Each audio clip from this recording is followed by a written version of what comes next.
एक समस्या जिस पर पूरे देश में लगातार बात होती है, जिस पर चिंता जाहिर की जाती है और जिसके आंकड़े डराते हैं और जिसकी वजह से देश का नाम भी खराब होता है, बावजूद उस समस्या का समाधान अभी तक नहीं मिल पाया है। सुप्रीम कोर्ट में सुनवाई हो रही है और सुप्रीम कोर्ट ने जो कहा है वो आपको सुनना चाहिए, उनकी टिप्पणी को जानना चाहिए। सुप्रीम कोर्ट ने कहा कुत्तों में खास तरह का वायरस होता है जिसका कोई इलाज नहीं है। स्ट्रीट डॉग्स को खाना खिलाने वाले उन्हें घर ले जाएं। कुत्ते इधर उधर गंदगी क्यों फैलाएं, काटे और लोगों को डराएं? क्या हम इस समस्या पर आंख मूंद लें? हम कुत्तों के काटने से हर बुजुर्ग या बच्चे की मौत या घायल होने पर राज्य सरकार के खिलाफ भारी मुआवजा तय करेंगे। जस्टिस विक्रम नाथ, जस्टिस संदीप मेहता और जस्टिस एनवी अंजारिया की बेंच ने यह सख्त टिप्पणी की है। सुप्रीम कोर्ट ने कहा है कि आवारा कुत्ते किसी के कब्जे में नहीं होने चाहिए। अगर आप पालतू जानवर रखना चाहते हैं तो लाइसेंस ले लीजिए। सुप्रीम कोर्ट ने यह भी कहा कि अधिकारियों की निष्क्रियता के कारण यह समस्या 1000 गुना बढ़ी है और यह एक हकीकत है। समस्या बढ़ती जा रही है, हर साल चिंता जाहिर की जाती है, बड़ी बड़ी बातें होती है, आंकड़े रखे जाते हैं और आंकड़े डराने लगते हैं। बावजूद हल कैसे निकले? बच्चे घरों से निकलने से डरते हैं, बुजुर्ग सुबह में मॉर्निंग वॉक पर जाने से डरने लगे हैं। रात में आप 11-12 बजे सड़क पर अकेले चल नहीं सकते हैं। अगर आप चलेंगे तो जाहिर सी बात है कहीं ना कहीं से कुत्तों का एक झुंड आप पर हमला कर सकता है। लेकिन एनिमल ट्रस्ट का पक्ष रखने वाली एडवोकेट ने जब यह कहा कि यह एक इमोशनल मामला है, तो बेंच ने पूछा, इमोशन सिर्फ कुत्तों के लिए है? जस्टिस मेहता ने एक अहम बात कही है। उन्होंने कहा, मान लीजिए एक RWA है, वहां 95% लोग कुत्तों की मौजूदगी नहीं चाहते हैं, तो क्या 5% की इच्छा को माना जाएगा? किसका पलड़ा भारी रहेगा? इस मामले में अगली सुनवाई 20 जनवरी को होगी और लगातार सुनवाई चल रही है। ये उस समस्या पर है जो समस्या कम होने की बजाय लगातार बढ़ रही है और हर साल कुत्तों के काटने के मामले बढ़ते जा रहे हैं। दुनिया में सबसे ज्यादा डॉग बाइट यानी कुत्तों के काटने का मामला अगर किसी देश में है तो वो देश है भारत। दुनिया में सबसे ज्यादा आवारा कुत्ते किसी देश में है तो वो देश है भारत। बावजूद इस समस्या के समाधान की दिशा में काम नहीं हो रहा है। हर कोई चिंतित है, राज्य सरकार चिंतित है, जो म्युनिसिपैलिटी है वो चिंतित है, केंद्र सरकार चिंतित है, लेकिन सब चिंतित जिस समस्या पे हो जाते हैं उस समस्या का समाधान ही नहीं निकलता। इस देश में ये देखा गया है, आपने देखा हो फ्लैट खरीदारों की समस्या पर सब चिंतित हैं और आज भी लाखों फ्लैट खरीदारों को घर नहीं मिला। तो ये भी समस्या जो है इसमें चिंतित सब हैं, लेकिन समाधान की दिशा में कोई काम नहीं कर रहा है। समस्या इतनी बढ़ गई है कि सड़कों पर, पार्क में कुत्तों का कब्जा हो चुका है।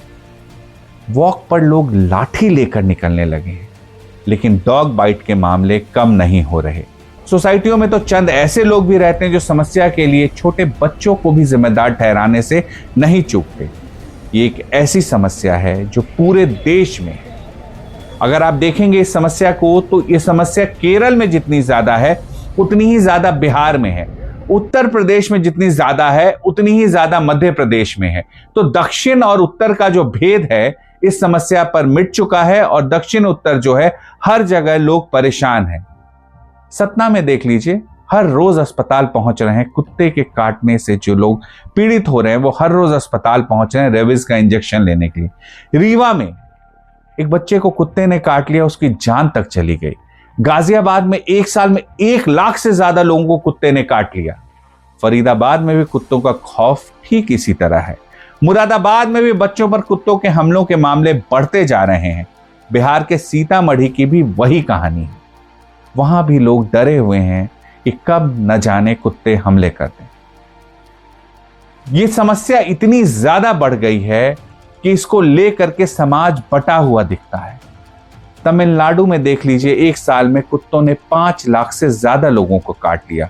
केरल में तो आवारा कुत्तों की संख्या जो है वो 100 गुना बढ़ चुकी है और कुत्तों के काटने के मामले भी 100 गुना से ज्यादा बढ़े हैं। वहां आवारा कुत्तों के खिलाफ जागरूकता अभियान चल रहा था। आप सोचिए, एक नाटक चल रहा था जिसके जरिए लोगों को जागरूक किया जा रहा था कि आप आवारा कुत्तों से कैसे बचेंगे। वहां भी स्टेज पर चढ़कर कलाकार को ही कुत्ते ने काट दिया। सुप्रीम कोर्ट ने 11 अगस्त को कहा था कि 8 हफ्ते में दिल्ली एनसीआर में आवारा कुत्तों को आवासीय क्षेत्रों से हटाकर शेल्टर होम में भेजा जाए। फैसले के विरोध में कथित कुत्ता प्रेमियों ने हंगामा खड़ा कर दिया। कनॉट प्लेस पर जंतर मंतर हर जगह प्रदर्शन करने लगे। 13 अगस्त को तत्कालीन जो चीफ जस्टिस थे BR गवई ने विरोध को देखते हुए मामले को सुनवाई के लिए 3 जज के बेंच को भेज दिया। बाद में जो ये बेंच थी ये सुनवाई करती रही। उसने कहा खूंखार कुत्तों को छोड़कर बाकी कुत्तों को जो शेल्टर होम है वहां से छोड़ा जाए। इसके बाद राज्यों के मुख्य सचिव को इस समस्या पर तलब किया गया। सुप्रीम कोर्ट ने दिसंबर में याचिकाकर्ता के वकील से कहा कि अगली सुनवाई में वीडियो दिखाकर पूछा जाएगा कि मानवता क्या है। 7 जनवरी इसी साल सुप्रीम कोर्ट ने कहा कि कुत्तों के चलते लोग कब तक परेशानी झेलेंगे। सुनवाई उसके बाद भी हुई है और 20 तारीख को फिर सुनवाई होगी इस मामले पर। देखते हैं, उम्मीद करनी चाहिए कि जो ये आवारा कुत्ते हैं इससे निजात दिलाने की दिशा में कोई फैसला आए।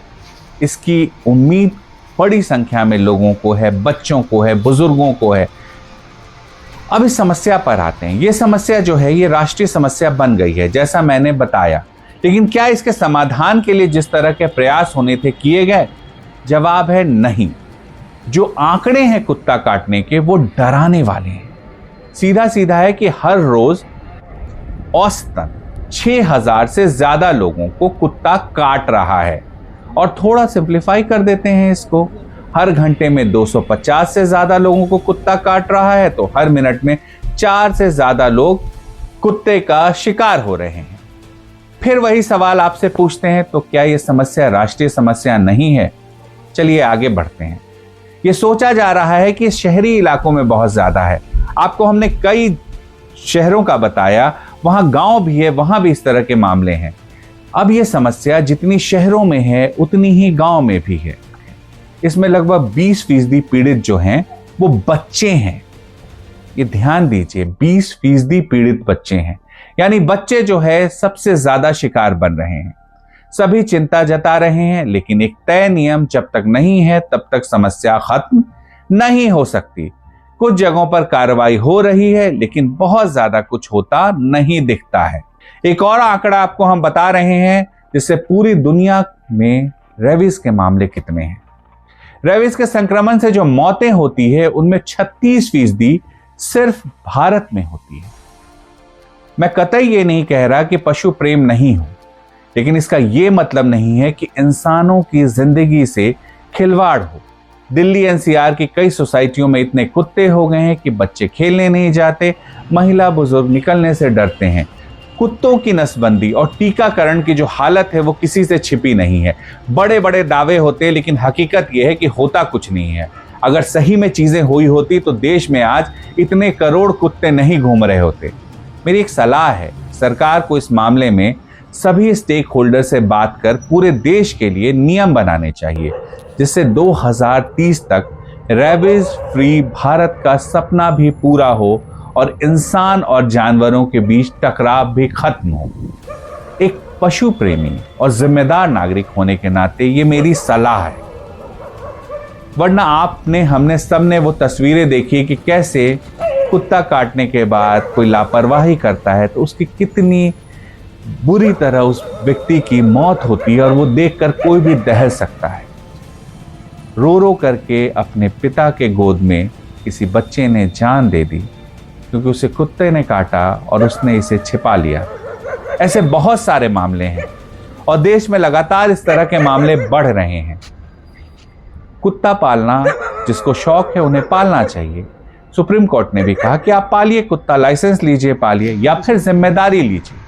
हम भी यही कहते हैं, लगातार शुरू से कह रहे हैं, और आपने मेरे पुराने वीडियोस भी देखे होंगे, उसमें मैंने ये कहा है कि जो लोग कुत्तों को खाना खिलाते हैं वो लोग अपने घर में क्यों नहीं रखते हैं।